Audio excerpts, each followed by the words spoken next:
Hi, I'm Shelley Maurer, And I'm Cher Emmerich. Welcome to Life Lessons from Pickleball, where we engage with pickleball players from around the world about life on and off the court. Thanks for joining us. Welcome, everyone, to Life Lessons from Pickleball. It's so wonderful to have you here. And Shelley and I are a little bit over the moon because we have pickleball royalty with us today. Apostle Dr. Kwabena Akufo. In addition to you being in the ministry in the Apostolic Church from 1999 to 2018 and authoring 3 books, you are also the president of the Ghana Pickleball Association and the president of the Confederation of the African Pickleball, and you are the African representative on the board of the Global Pickleball Federation. You are one busy man, sir, and we so appreciate you joining us today. Certainly, I'm glad to be part of this.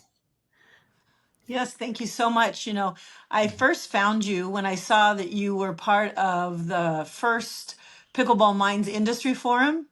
Okay. And that which just happened. You'll have to tell us about that in a little bit. But I started Googling, and then when I found out you were part of the Pickleball Federation and the African Pickleball Federation, all the work you're doing with pickleball in Africa. And I've had the privilege of traveling to Africa, and it's one of my favorite places I've ever been. I have such a heart for it. And I was just so excited to talk to you today. So thank you so much for joining us. You're welcome. And I'm very excited also to be part of this because pickleball has become a passion of mine. And everywhere I go, I like to, evangelize pickleball, as I say now. So, how did you first get involved with pickleball? So it was just after the pandemic when the lockdown was released, and my wife and I would take walks, and then she started taking tennis lessons. And our town, the tennis courts are in a very wooded area, so she didn't feel comfortable driving by herself. So I would drive her to the tennis court, and then I would just take a walk in the woods. And as I was walking, I could hear pop, pop, pop, pop. So, they advise you to go away from the noise. I went toward the noise, to find out what's going on. And I guess that is also perhaps my scientific background of trying to investigate things. And then I came across this group of people who playing this weird game, and everybody is happy and shouting. So I went and stood there and watched them for a little bit, and then they were inviting me to come and play. But I wasn't I didn't come prepared to play any sport. And so the following day, same thing happened. This time I went. They invited me. Somebody gave me a paddle, and I started playing, and the rest is history, as they say. And where was this? Is this in Massachusetts? Yes, this is in our town, Andover, Massachusetts. Andover. We have 5 pickleball courts just across from the tennis courts in the woods. So just in the last few years? Yes, in 3 years. I've been playing pickleball only 3 years. And I fell so much in love with it that everyone I ran into, I say, you got to play pickleball, and I think that's what led me to doing stuff in Africa.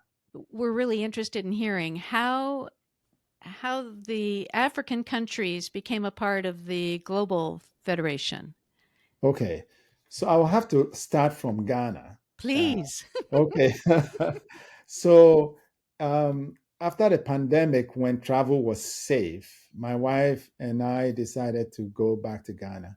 We had retired from ministry in 2018, which means that we are not in active service. We don't run any churches. We do what I call freelance ministry, invitations to preach here and there. And so we decided that we will spend our winters in Ghana. And so we're going to go to Ghana for a little bit. And I said, I got to find a place to play pickleball, So I took paddles. I took, 4 paddles. I said, if I find a tennis court, I can get, 3 other people to join me. I'll teach them. Took 4 paddles, took balls, went to Ghana, could not find a pickleball court, could not find anywhere where they're playing pickleball. So I gathered some young people with me, and we found a tennis court at the University of Ghana that will allow us to play pickleball at the tennis court when they are not using it for tennis. And so we will go and wait while the tennis players are playing, and they had a backboard there for tennis practice.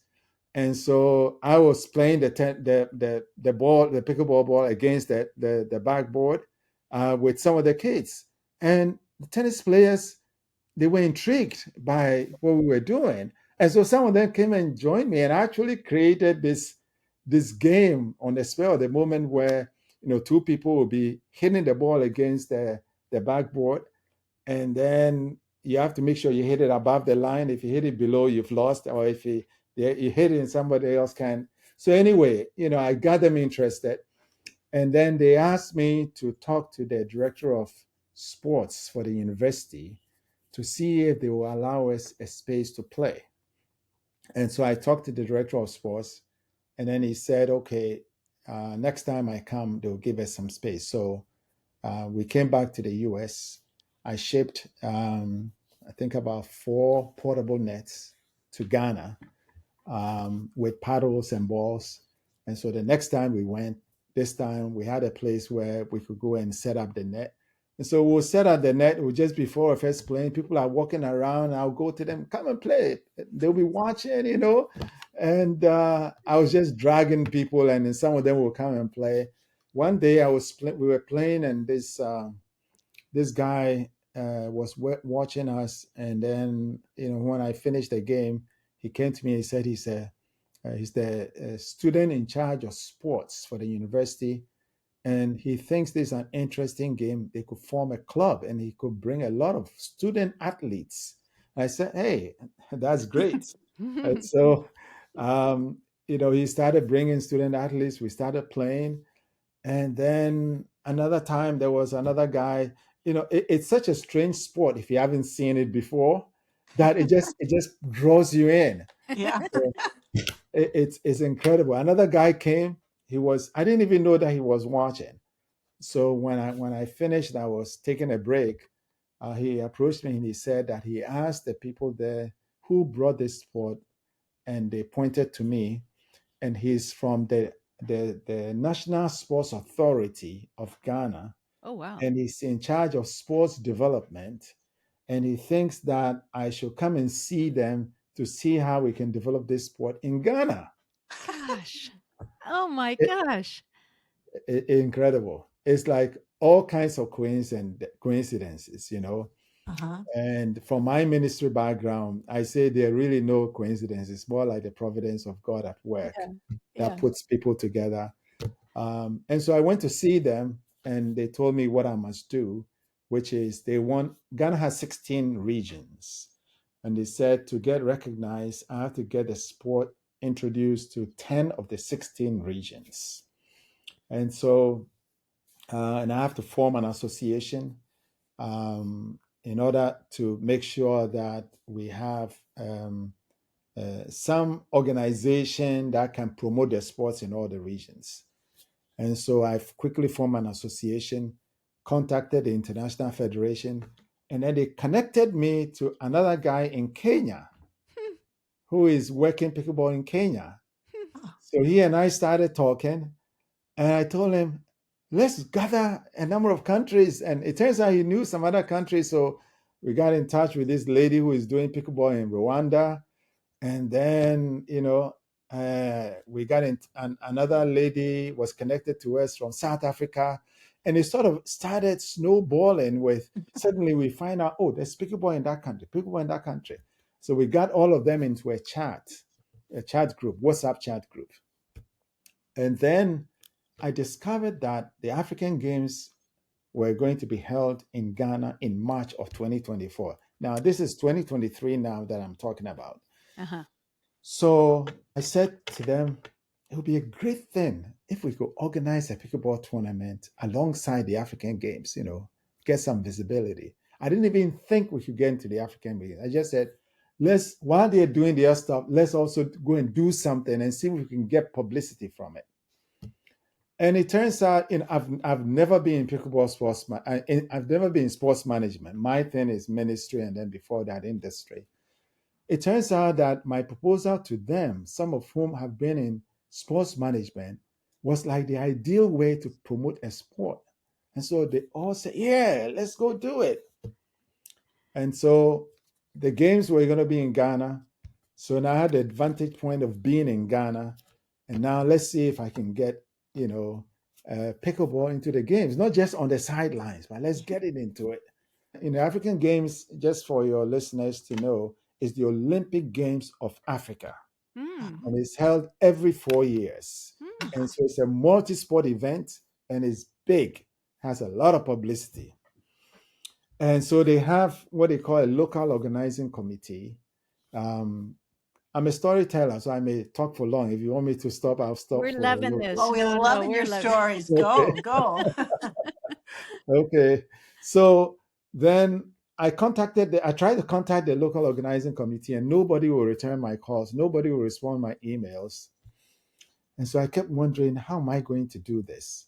So we have an adult daughter in Ghana who lives in Ghana and works, is married, works in Ghana. So I call her up. She's called Ladonna. I said, Ladonna, I want to get into the African Games. Nobody is returning my calls. Do you have any contacts? And she said, the Minister of Sports in Ghana is a friend of mine. No way. Another coincidence, providence. That's so crazy. God at work. It's incredible. And so I said, okay, is there any way you can talk to him about pickleball? Because she knows I'm passionate about pickleball. She said, yeah, I'll call him up. She called him up and told him, my dad has brought a sport to Ghana and they want to play the sport as part of the African Games. So can you get him in? She said, okay, yeah, I'll talk to the local organizing committee. But the way they structure it is that the country that's organizing it, the local organizing committee reports to the Minister of Sports. So he's in charge Oh, for heaven's sake. Oh, of the games. Oh my And God. so he called the chairman of the local organizing committee and said, there's a sport called pickleball. My friend wants it in, put it in. Wow. End of discussion.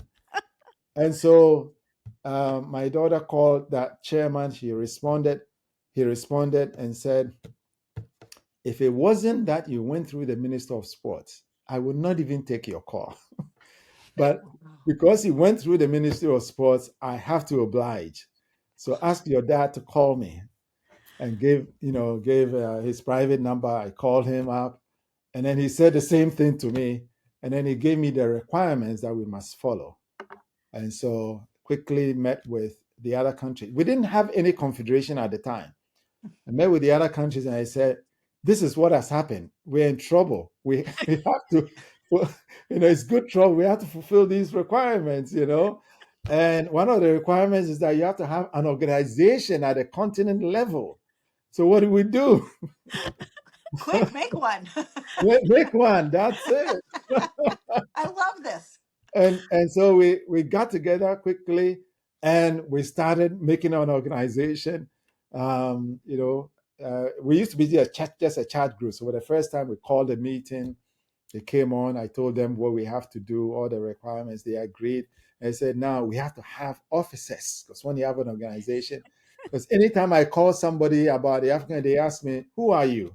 This is Africa, we like titles, If you don't have a certain title, they won't talk to you.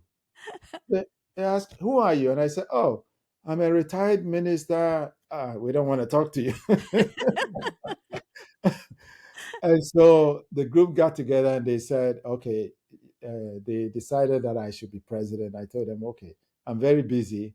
I can do this, but only for 2 years. And in 2 years' time, if you guys want me to continue, we can decide, So they elected me as president. This other guy from Kenya that I had met before as Secretary General, and another guy from Nigeria as the director of tournaments.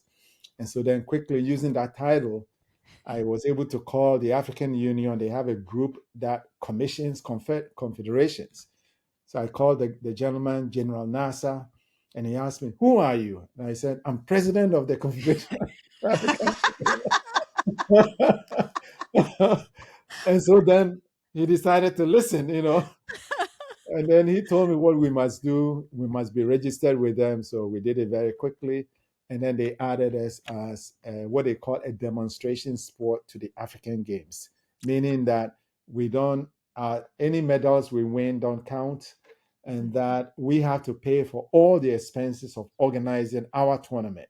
But we are officially part of the African Games. So there we go. Wow. You are absolutely royalty. Oh Yeah. my goodness. And here's this personal passion for this sport, and Yes. you create this rolling, expanding involvement with not just this little community of people that you happen to meet while you're there hitting the ball against the wall, and it evolves. It's almost like you had this you kind of did everything in reverse instead of, okay, let's set this up and let's get our officers and then we'll think in terms of what, and we'll plan this and plan that. No, we're going to be in the African Games and now Yeah. we're going to work backwards. Yes. Yes. It's entrepreneurship. Yeah. Yes. And for me, that has been my life. When I was in industry, I was an entrepreneur. And then when I came to ministry, I was a church planter, which requires entrepreneurship. So when I went into this, when you're an entrepreneur, you don't need all the pieces to come together before you do something. Love it. You sort of do it as you go along. And so that was sort of that kicked in. Well, so how did the African Games go? I can't wait now. Yes. So now one of the requirements they gave us is that we must have 7 countries participate before we can be officially accepted. And so now we had a task to find 7 countries. Well, Ghana is there already, 6 countries that can travel and come to Ghana to join. Oh. And you're not being funded. The other countries are not being funded. So they have to find their way.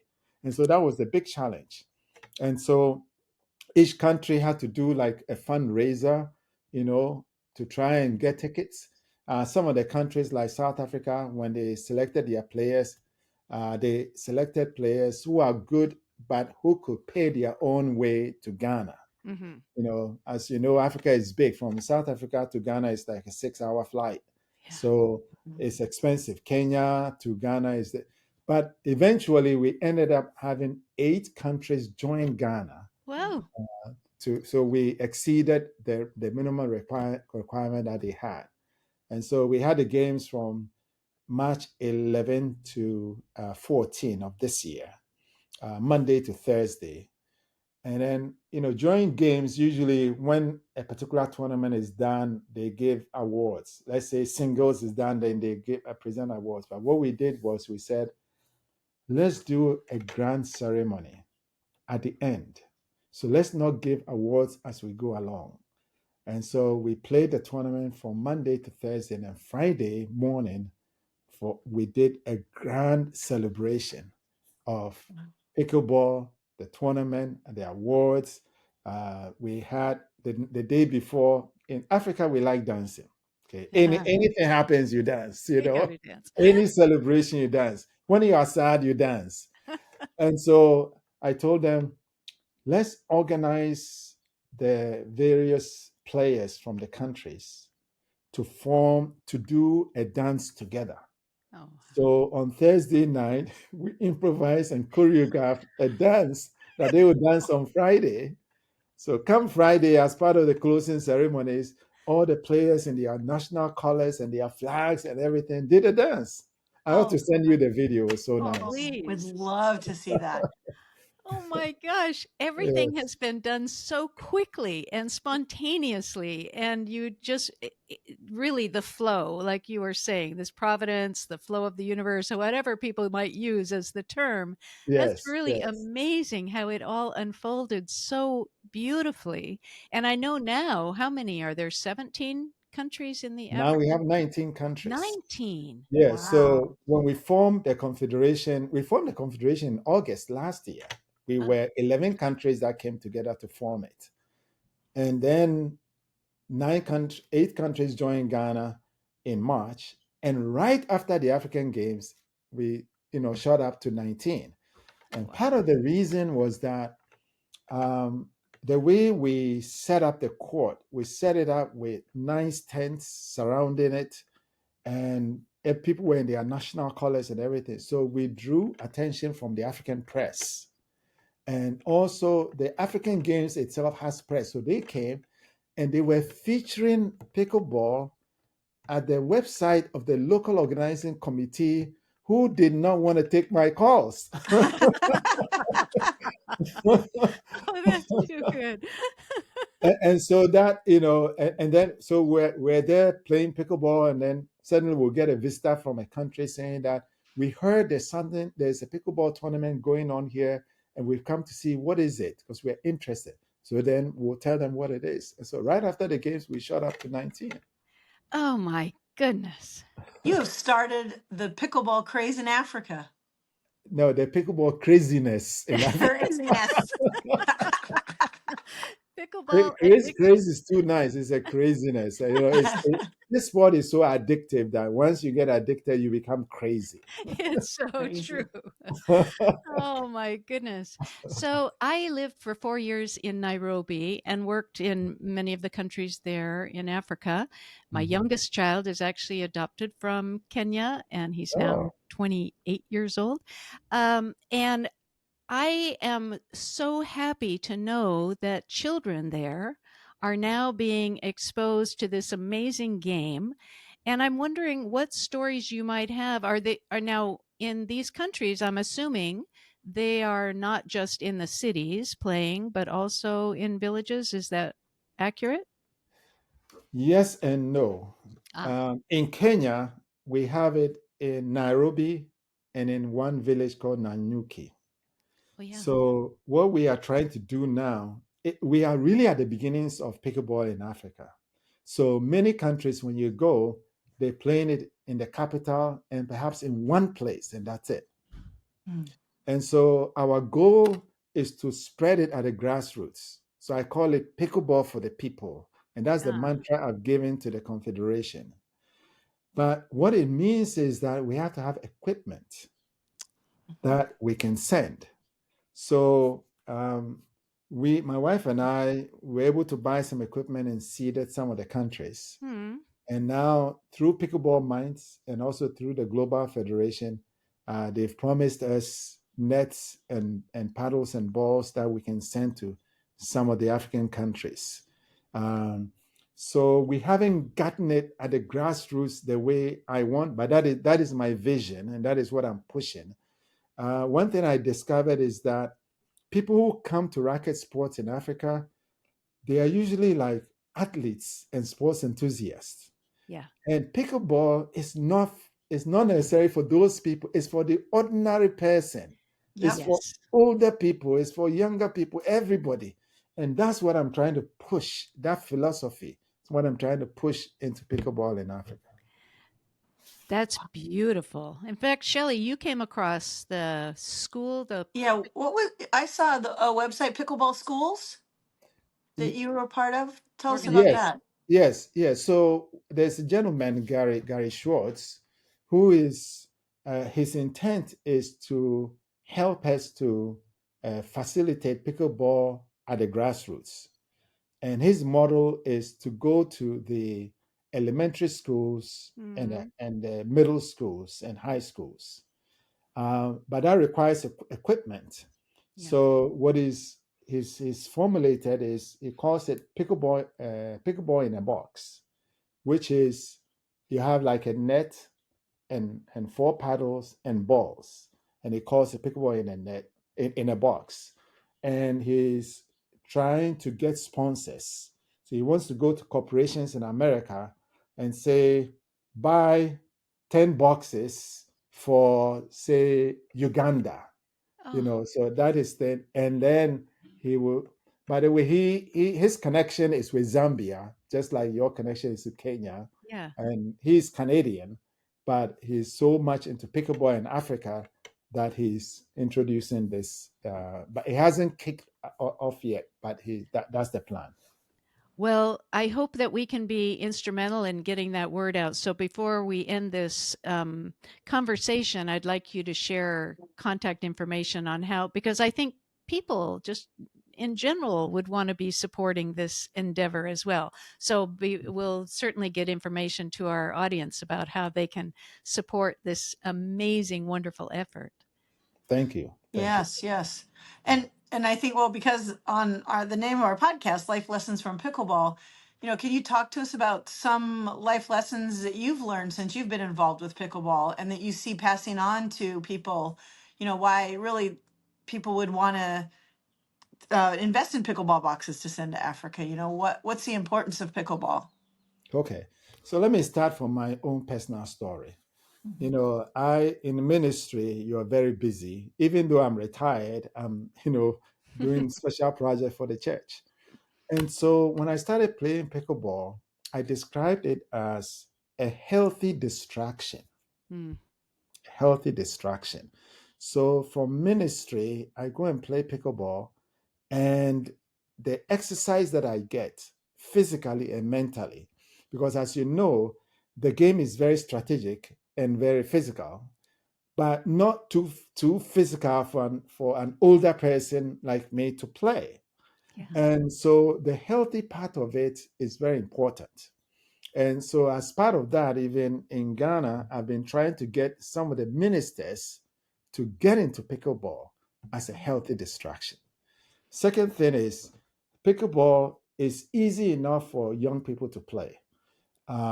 If you take tennis, for a young person, I'm talking about somebody in like elementary school, the racket is a little bit unwieldy, Yeah. but pickleball is easier for them. And so it's easier to introduce it to young people. And then that provides, once again, a healthy distraction from any other, untoward things that they might do. So the theme of healthy distraction for me runs through. And you come to people in college who are studying hard. And typically in college in Africa, the people who are involved in sports are athletes.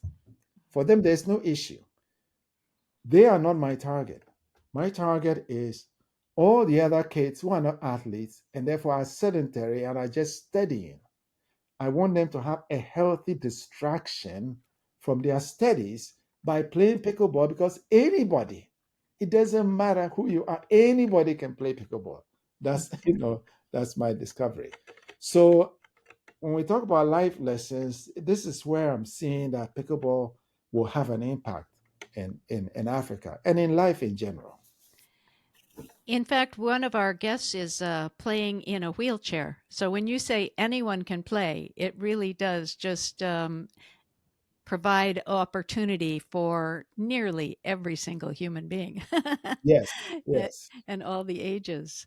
yes. When you were over there playing and introducing it initially, and then there people came, were they the kids who came and started playing with you with against the wall, or were they adults, or who was intrigued They, at they that were point? university students, undergraduate university students, and a few graduate students. So they were between the ages of 18 to about 25. Uh-huh. But since then, because one of the things that we did as part of the African Games is that I went around the various media houses, radio and TV, promoting pickleball for the tournament, for the African Games. In fact, we promoted pickleball more than the other sports, because the other sports, they just assume that they have. But in one of the appearances, I took the entire pickleball Ghana team, 10 players, two coaches, there were 12 people. We went to a television station and they interviewed all of us Oh, as wow. part of the promotion. And so since then, we've been getting some older people come to the courts at the University of Ghana to play. In Ghana, they also have things called Keep Fit Club. A Keep Fit Club is like a group of people get together and exercise, and they are usually older people. So we have been able to successfully introduce in one of the towns to a Keep Fit Club. So when they go to exercise, they do the exercises and then they will start playing pickleball as well. So I'm hoping that we will reach. My concern right now is that I am in Ghana, I'm reaching the young people, but I want to reach the older people. And Ah. each time I tell an older person that I know, they laugh at me because older people don't play sports in Africa, you know. But they need to. They Yeah. need to. They need to. That's why I am really pushing it because, there are certain diseases that are common in Africa. High blood pressure, for example, Mm-hmm. Mm-hmm. is very common and it takes people at an early age. Yeah. And so I believe that if people will start playing pickleball, because you don't need to be an athlete, No. that will help with part of that problem. But it's so it's so ingrained in people, like older people don't play sports, or when you're a professional, like you're an engineer, a doctor, you don't play sports. And so I have to break that thing. I have to find a way to break that thing in Ghana. Well, Yeah. you're the perfect example, having been an entrepreneur, engineer, and then now in the ministry and now retired. Mhm. And you are able to demonstrate, yeah, every level of life. Is it too much to say that pickleball can save our lives? I think pickleball can save our lives I here, like here, it. here, here on Earth. I Yes, do too. yeah. And the reason is that because it's easy. Yeah. Tennis, you can't play, except for very few people, you can't play tennis from when you're young to when you're in your 80s and 90s. But you can do pickleball. You sure Yeah. can. you know Sure can. you can't play soccer. I used to play soccer. In my 30s I was getting injuries. I had to stop playing soccer. You can't Mhm. play some of these fun sports that young people have. They cannot play when they are older, Right. but you can play pickleball throughout. Mhm. And so, yes, we can make the statement that pickleball, you know is can save your life here on earth. As a spiritual person, I would say you need God for eternity. That's so beautiful. Oh my goodness. I actually have a zillion more questions, but we're running out of time. I do want to make sure that we let our audience know how we can be supportive of you, Dr. Okufo. Okay, Tell us how to find you and support what you're doing. okay. So what we need most is equipment, like portable nets, paddles, and balls. For example, take balls.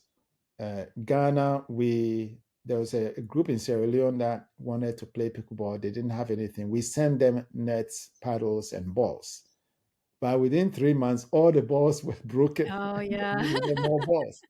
So we need those. Then one thing I noticed in Ghana when I was playing with the young kids is that some of them didn't have proper shoes. Yeah. And so, what shoes that you may think are not good for you will be good for them. So Mhm. used tennis shoes will be something. And paddles also, they don't have to be new. They can be paddles that you have used and now you've advanced to something else. Use paddles. Balls, we need new balls, and and portable nets. Let's say during the pandemic, you bought a portable net for your home and you're using it. Now you don't need it anymore. We could use it. You Brilliant. can reach us, at our website, Confederation of African Pickleball. Our website is C Africa Pickleball. C as in Charlie, Africa Pickleball.com. Okay. That is our website. And on Facebook, you can just search for Confederation of African Pickleball, and you can find us on Facebook. Um, Also, for those who are very comfortable with WhatsApp, I will give out the WhatsApp number for our Secretary General. Mm, He's called Captain Collins. Captain Collins. And his number is +254 718 041037. And if you reach him by WhatsApp, you can send a message and then we can arrange um, for any pickups. For example, one company I ran into at Pickleball Minds has decided to send us 25 portable nets.